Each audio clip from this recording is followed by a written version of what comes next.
Hi, and welcome to Female Entrepreneurs Magazine, your go to platform for ambitious women who are ready to take the business world by storm.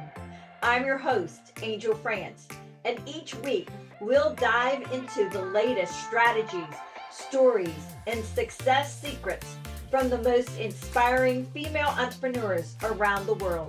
Hi, and welcome to The Real Female Entrepreneurs. Our next guest has 21 years of experience and expertise as a psychotherapist, parent coach, and keynote speaker.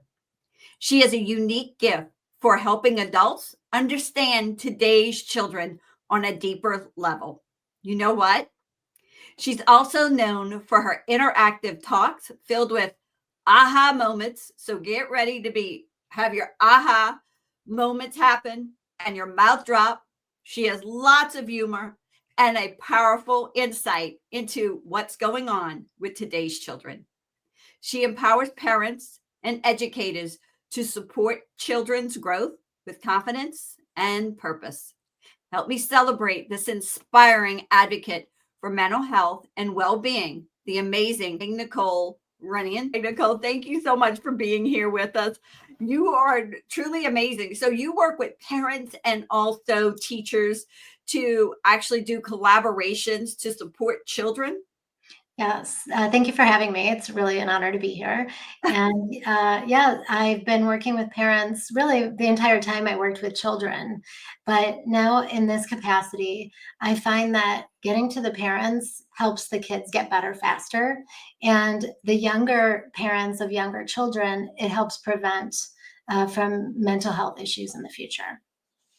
What are you seeing in today's society? What's really happening with children and parents? What are you seeing? I think that there's a culture of parenting and the culture of tech. And both of those two cultures are very revolved around keeping kids comfortable and keeping them happy. The tech is giving them a major dopamine boost and it feels good all the time. So it's what they want to do all the time. And the parents are, really having a hard time with boundaries and rules and making the kids experience disappointment and painful feelings. They really want to rescue them out of that. And the combination of a constant dopamine fix and parents who want to rescue kids out of their difficult feelings is really making kids not able to grow and mature. And in a lot of ways, making them have causing mental health issues like anxiety, for example, is really big with this generation of kids. And I think that a major root cause of anxiety is simply our culture. So my goal is to educate parents and teachers and really anybody that interacts with kids and who works with kids that, the kids really do need adversity and to work through hard things and to experience the gamut of the human experience. And we can't prevent them from that. Yeah. If you don't experience the pain in the early ages, you're going to experience it later in life eventually. Well, yeah, and you're not going to know how to deal with it. And that's what we're seeing with our young adults. Generation Z, which the oldest right now is 27, we're really seeing them have a hard time out in the real world. Their bosses are reporting that they're often calling in sick, so often that they have to fire them because they're not functioning. And they're not just physically sick, but they're mentally sick. They're often taking mental health days because they weren't prepared for what you said, which is that life is painful, right? Life is hard as you get older, and they don't know how to manage that. There's no coping skills. Right. Wow. So I raised my husband's grandson and he is 26. He just turned 26. And he shows up for work. We don't have a problem with that. And he is a gamer. And he has a degree in animation art. And I can tell you now, pulling him away from those games and making him go do outside activities, which we made him do. And it was painful even back then because he did not want to go do them. That's right, because they make the video games, they use algorithms to make them highly addictive. So, what we really want to understand about big tech, and parents really need to know this, is that all of their products are made to keep us on for as long as possible. And us adults even get sucked in. So, how can we expect a developing brain to be okay with that without an adult stepping in, like you said, and saying, no, turn the game off, you have to go outside? And that's what a lot of today's parents are not doing because it's hard. I also see the elderly who use the phone a lot. They are getting sucked into that as well. Prying the phone out of their hand is really hard. Yes. Isn't that interesting? Yeah. I would think of all people, the older generation would be okay with it. But frankly, that says a lot about how addictive these products are. So we deal with female entrepreneurs here, and a lot of them have children. Mhm. And I mean, hey, bribery works in our world when we're trying to work. Okay. And we're going to give you screen time while mommy's on the phone, or mommy's on the webinar, or mommy's, doing what she has to do for business. What are some other suggestions that you have besides limiting that time? What else, other suggestions do you have for them to overcome what's happening in the mental health world because of the screen time? Yeah, that's a big one for sure. And I think it's important for moms to understand that it's okay for kids to be bored. It's okay for them to be uncomfortable. It's okay for them to have to figure something out while mom is working or busy or doing something. In fact, not only is it okay, but it's actually good for them because what that does is that builds their tolerance for hard things. It helps them be creative. It helps them think of things maybe they wouldn't otherwise think of. So I say limit that time, strategize when you want to give them that time for the screen. If you absolutely cannot be interrupted, if it's a very important meeting, then that's okay to use it. But then afterwards, they can come up with activities that they can do on their own. Now, there needs to be some prep to that. You're not just going to get them automatically to say, yeah, I'm going to turn this off and go pull some weeds outside, So I always suggest parents to sit down with their kids and make a list of things you can do independently and things that you can do with your caregiver or whatever. And of course, those are going to be age appropriate because older kids can do more independently than younger kids, but there's always something that they can do. And again, when they run out of those things, it's also good for them to have nothing and be creative and think of something. And they always do. So my brain always goes back to the fact that when I was growing up, and even my husband's grandson who's 26, we've always been taught that the true leaders in the world always played some type of sports. Mm-hmm. However, I'm seeing today's world, the parents are giving into saying, oh, it's okay because everybody's so busy. So I feel that adding sports into their world, they don't have to be good at it, guys. I mean, that's my fault. I wasn't good at it. Mm-hmm. I do have a nephew who is a professional baseball player. Yeah, but I wasn't good at it. It didn't run in the family. And but I literally I played. I was a catcher. Yes.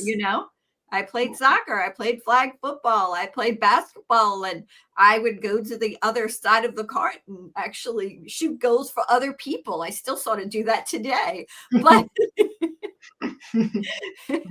but I wasn't that good at it, I'm saying. So, I mean, can you give your opinion on that as well? Oh, yeah, absolutely. I think sports are great. Any kind of physical activity, movement, kids are not getting outside, they're not moving. So it's something really to think about, not just what they're doing on the screen. I think we're really focused on, okay, well, is it safe? Are they playing a kid's game? It's innocent, whatever. We don't need to solely be concerned about what they're doing on the screen. We also need to be concerned about what they're not doing in the real world because they're on the screen.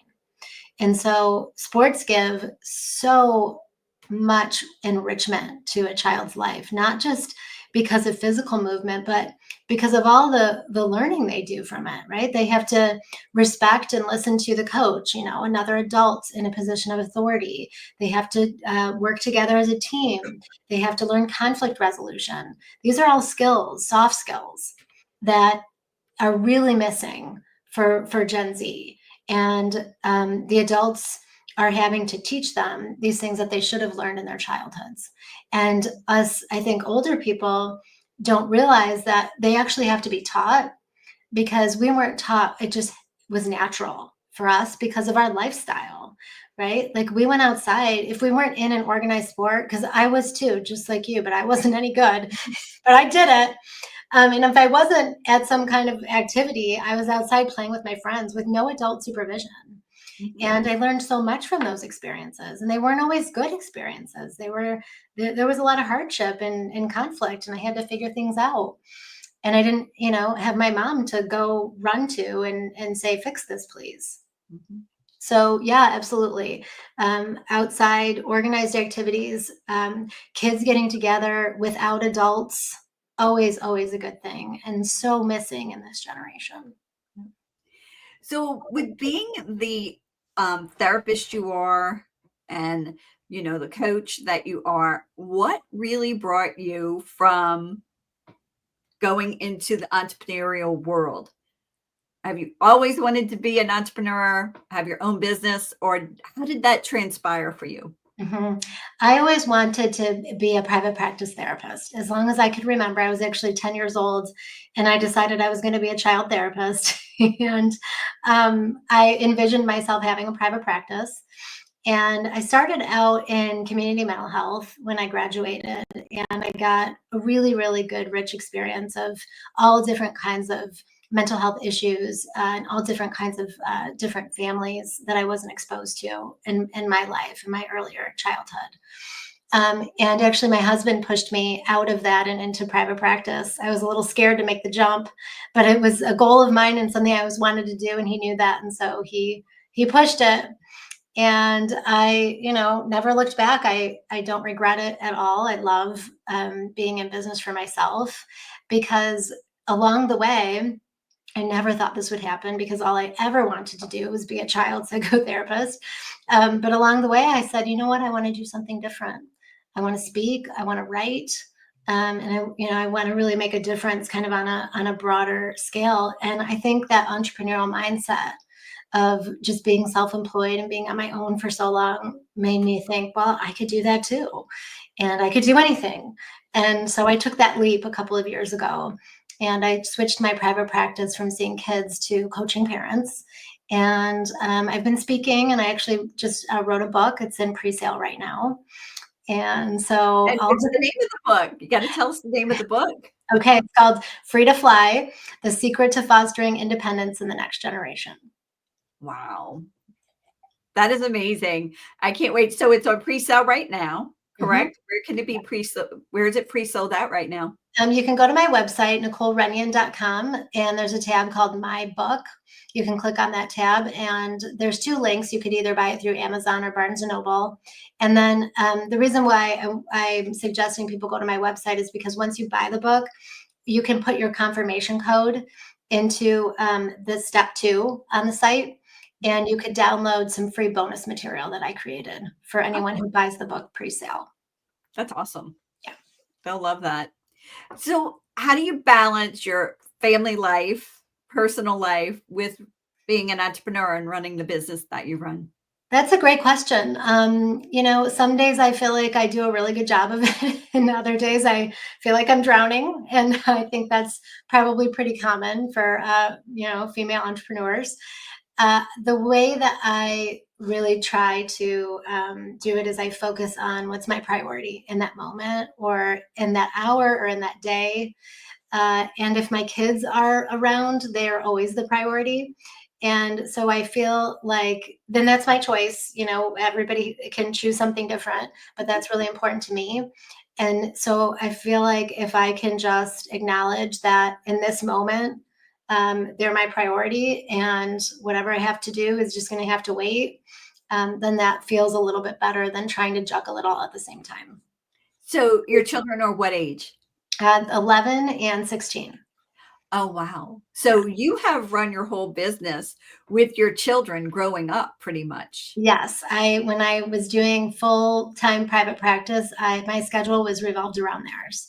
So if I had a kid at home during the day, I was working at night. If I had kids in school during the day, I was working during the day. I always just kind of switched it to just revolve around their schedule. And I could always be flexible to do that because my husband is also flexible with his work. So we've just sort of made it work in that way over the years. Yeah, so the ringing thing is flexibility and a tribe of supporters who are there for you.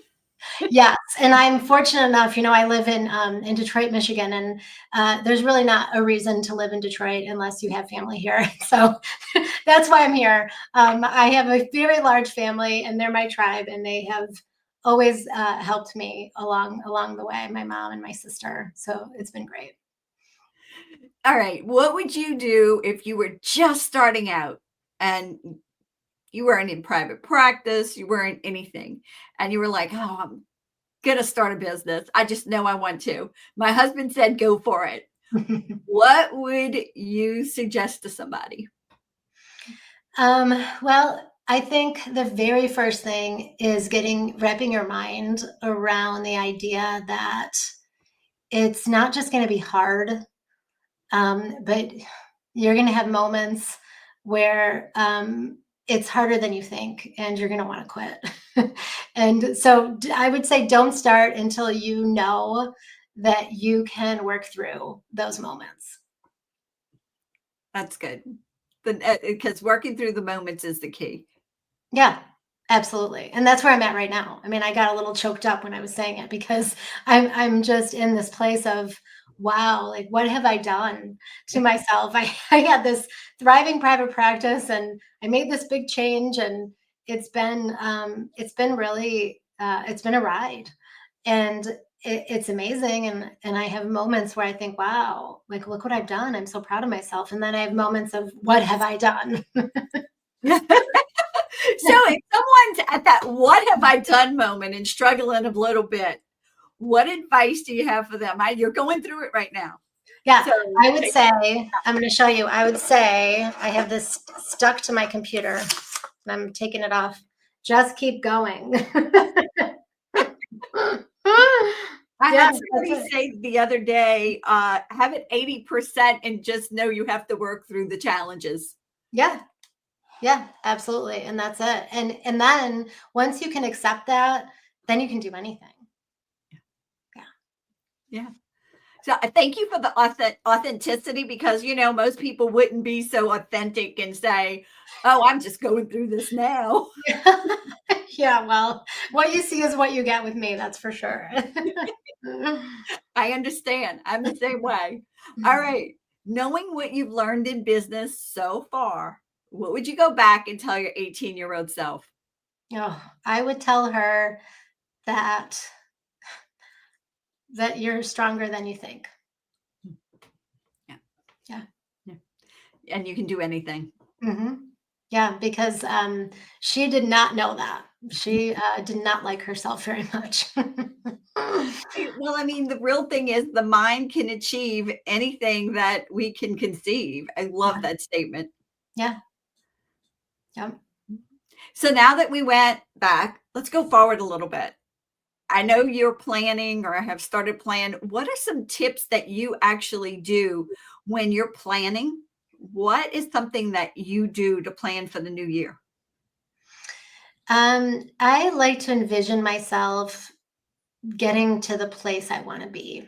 And that doesn't mean the ultimate goal, it's going to be different from year to year or day to day. But I like to sort of almost daydream about, what it's going to be like when I accomplish my goal.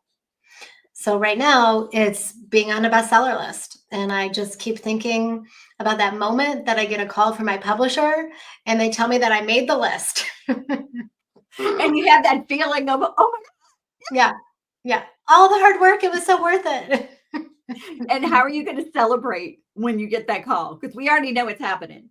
Yeah. So how are you going to celebrate? Well, I think I will certainly be calling all of my people who have supported me all along the way. That is so sweet. Oh And my that'll God. feel good to be able to tell them. So, all right. So we know one of the goals is your book being on the bestseller list. What do you have another goal? Yeah, I think I would like to be able to offer therapy in a way that I believe in. So I really felt over time that seeing children was unethical, because again, I really feel that it's not them, it's the culture. And I think it's up to us adults to change the culture. So I really want to get that message out there that we have a mental health system right now that's overloaded, especially for children. And we never had the infrastructure for it. But now that we've tipped the scales with their mental health, the system is essentially broken. And there's not enough care for the kids who actually need it. So my goal is to help educate people on not putting kids in therapy when it can be a simple fix like take the phone away and have some boundaries, because those spots are being taken up by those kids, those therapy spots, and the kids who actually need it can't get it. Mm-hmm. So ultimately, what I want to do is get this message out there to as many people as possible, so that the mental health system can function the way that it needs to. Wow. What a huge goal. It is kind of a huge goal. Yeah. Kind of a huge goal. Yeah. But I mean, getting your name out there the way you're doing, accepting every invitation you could possibly get on to talk. It doesn't matter if you can impact one to thousands of people, it's an impact that you're making. Yeah, absolutely. So what is one key strategy that you've done that helped you scale your business that everybody told you, oh, that's not going to work? Don't do that. We all have Um, it. yeah, right. Yeah. I'm actually in the middle of it right now. I'm working on hiring therapists who can see the clients that I'm no longer seeing. And, from a business standpoint, it's going to take a lot more therapists to actually be profitable doing that. But I feel good about that because she's aligned with, what I'm talking about and what I'm trying to do. And I'm only one person. So it's nice to be able to have somebody that I can sort of pass it down to, and she can help me with my mission. Don't you feel that when you're doing that, though, sometimes, I mean, well, let's just talk from a woman's perspective. We've built the business, it's our baby. Okay. Yeah. And we're actually going to give our business away to somebody else to support. They're supporting us. However, we have to let go. Mm-hmm. Yeah. And what is the easiest way do you think it is for us as business women to be able to release and let go? Well, I think that as, women, we tend to take everything on. We're really good at that. We're good at multitasking. We have a high capacity and high tolerance for giving, really. And it really can, I think, as we age, I'm experiencing this, it can affect us physically. And so I think if you're young and you don't feel it yet, you can know that it will catch up to you. and if you're, in your mid 40s, like I am, or older, just know that like you have to preserve yourself, right? And you can't be good to anyone if you aren't okay. So we all need help, right? I come from a family of entrepreneurs. My dad is the quintessential entrepreneur, and so much so that my brother made a visual for him, and it's his face in the middle, and it says CEO, and then it's his face all around the CEO as like, secretary and accountant and chairman of the board and president, so he's got all these faces and all these hats that he wears. And we all watched that growing up, right? He was not around. He didn't have a good work-life balance. I don't think that term was around back then, but certainly he didn't have a good balance. And he's very successful, but I think would have been happier had he actually gotten some help and delegated and not tried to be so in control of everything. So for me, that's the example of how to let go. And it's been hard, certainly, but it's necessary. Yeah. And some of the things we have to let go, we choose not to let go, but we really have to let them go. Guys, I'm speaking from experience. I'm the same way. I have to let things go too. Yes, absolutely. Yeah. I remember I used to work for my dad, and at one point he assigned me this project, and I had to organize like all of these. I don't even really know. I think they were brochures or something. And I was really proud of myself. I organized them really nice in a binder, and it looked really good. And he just took one look at it and he's like, no, that's not how I wanted it done. But he didn't tell me how he wanted it done. He just said, nope, that's not how I wanted it done. So I had to start totally over, not even knowing what he wanted. Did you get it right eventually? I did eventually. Yeah. But that's it. I mean, it's, I think the entrepreneur is somebody that just, you have a vision, you know what you want to do, you can do it, but you don't always trust that somebody else can execute what you want. And that's, I think, the hard part is communicating that and leading. I never realized how important that was until I started to scale. Explain thoroughly or accept what you get. Yes, absolutely. I'm usually the one that says, okay, here's the project. This is what I want. Do it to the best of your ability. Whatever you do, it's going to be better than what I've even thought about doing. Yeah, I like that. I would work for you. Always. So if you had a superpower for just one day, 24 hours, what would it be? Oh, I would clone myself. Yes, I would clone myself. I would say, oh, I'm going to be here and I'm going to be fully present and not worry about what's going on over here, because what's going on over here is going to be taken care of. What is the movie? I have to look up that movie. I think it had Tom Hanks. Who did it have? No, it was Michael Keaton. It was Multiplicity. That's it. Yeah. Multiplicity. Except his clones were worse than the one before it, so that would not be good. No, we'd have to stop at a certain limit, Yes. He just kept going. What's one fact about you that not a lot of people know about? I actually, my answer to that I already said, which was that I was 10 years old when I decided I wanted to be a child therapist. I just think that's amazing. Yeah, it's, I don't know. It's like, I think about why. I must have just, like, I think about it from a spiritual perspective. Like, that's why I'm here. And I think from an early age, I just knew that was my purpose. Definitely. All right, book. What's your favorite book? Well, the last book I read that completely changed my life and made me take this giant leap is the David Goggins book, You Can't Hurt Me. Yeah, that was really powerful and really made an impression on me. Good book. Yeah. Song. What's your favorite song? If it's your moving grooving, or you just can mellow out, whatever it is. I love Whitney Houston. I Want to Dance with Somebody. Love that song. Yes. I wasn't good in sports, but I can dance. How about that? Yes, me too. All right, we're going to go party. All right. Your favorite quote? How you do anything is how you do everything. All right. How do you stay motivated? I remind myself that I chose to do something hard.